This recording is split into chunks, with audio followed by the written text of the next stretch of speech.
Ayun guys. So, and then, yung mom ko, nung nakapang-asawa na din siya, so,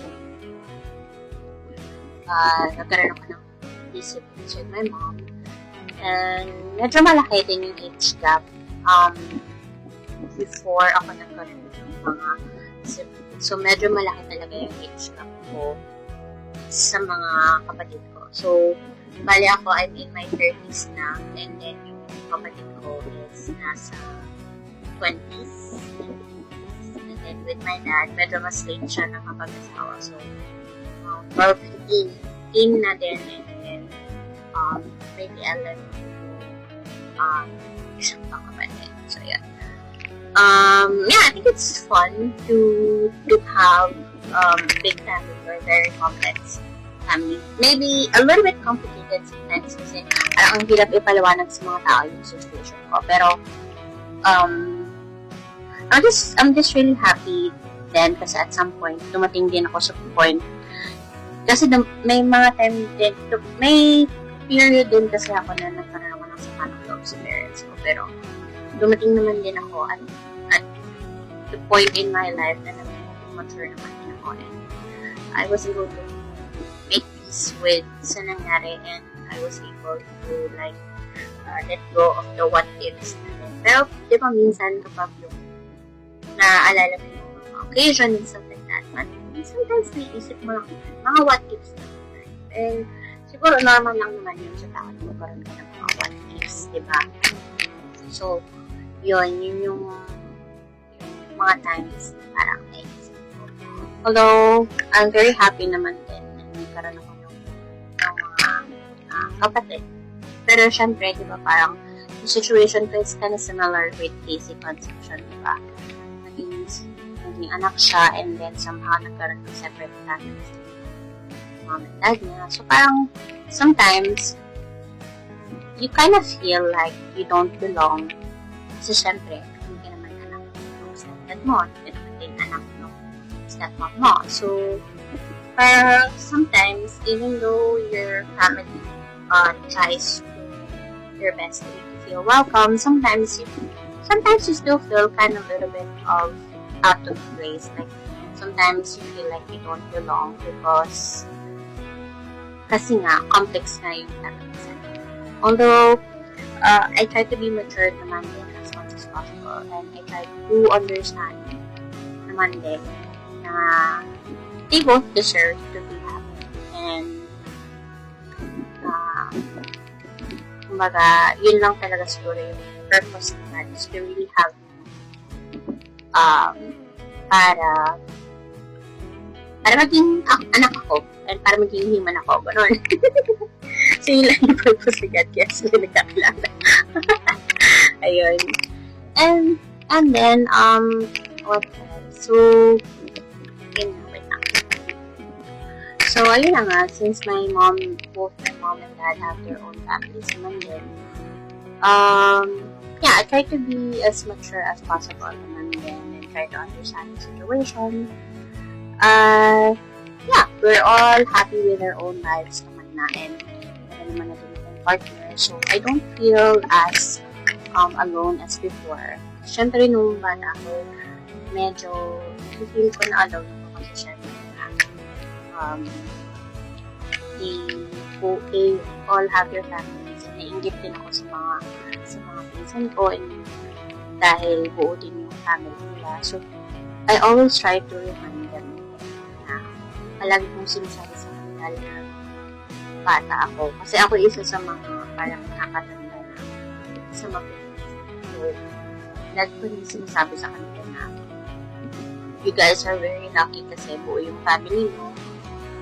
Lumaki kayo na kasama ng parents mo, your mom and dad. So, you're very lucky kasi talagang pinaglaban kayo ng parents to really have a whole family. Kasi mahirap naman may mga couples din kasi nagkakaiwalay and stuff like that. So, palagi pong nire-remind sa kanila na you guys are very lucky to have your mom and dad together. So, sana na-appreciate din nila yun. I'm pretty sure they know it by heart na they're very lucky. Kasi, complicated nga yung situation ko, diba? And ano ba yun, guys? Baka sabihin niyo naman na parang more about me instead of Mother's Day special. Kumbaga parang nagkukwento lang naman ako sa inyo para malaman. So, yun nga. Nung bata ako, nung pinanganak ako, so kasama ko yung mom ko, and siguro mga grade 4 or grade 4 ako nung kasawa na siya. So, nung grade 5, grade 4, grade 5, nasa lola ko, and then grade 6, nakasama ko yung mom ko for a year. And then, namatay kasi yung lolo ko.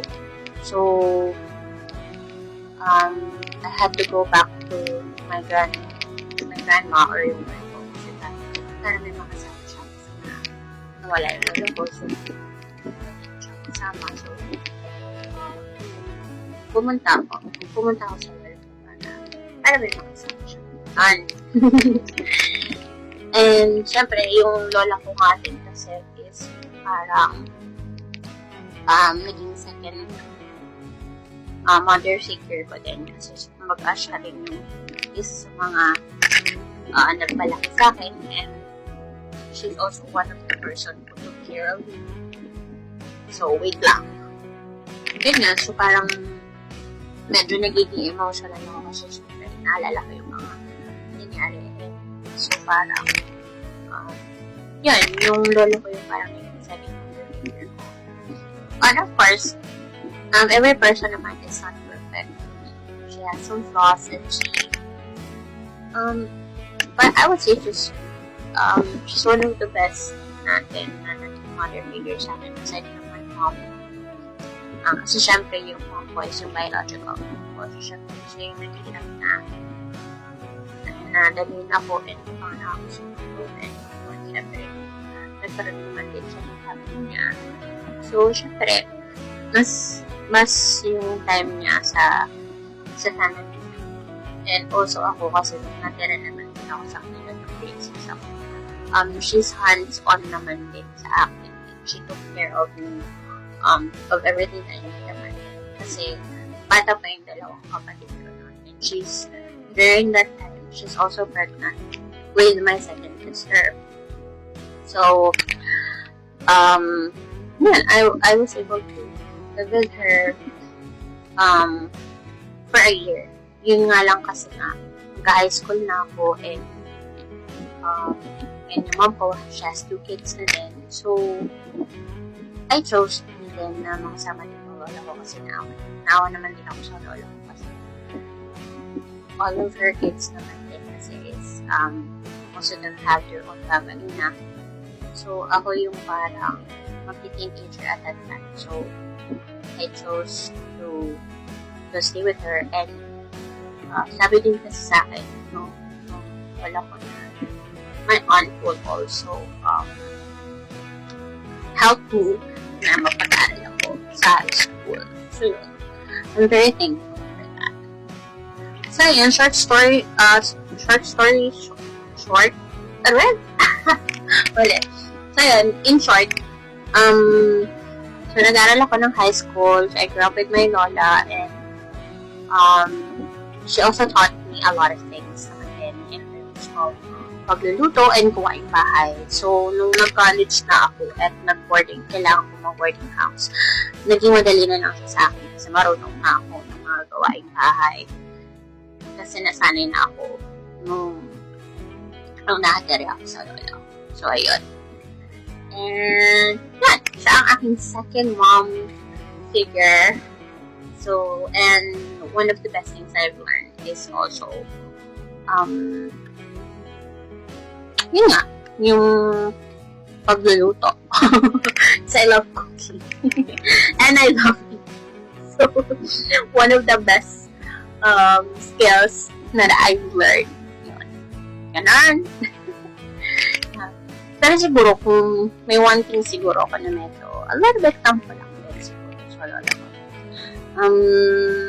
She supported kasi ako, I wanted to become a singer or like become an actress since bata pa ako. And yun nga lang kasi nga, sinamahan naman niya ako ng mag-audition and stuff like that. Yun nga lang kasi hindi ako siguro pinal at that time. Pero syempre, hindi ka naman makukuha agad ng isa dalawang audition lang or tatlo. So, yun lang, medyo parang medyo nalungkot lang ako at that part kasi parang hindi ako masyadong support that part of my life. And sinabi ko din sa kanila I wanted to pursue theater acting, pero parang hindi kasi yun yung practical choice at that time. Pero I will explain it again. So, I'll be back.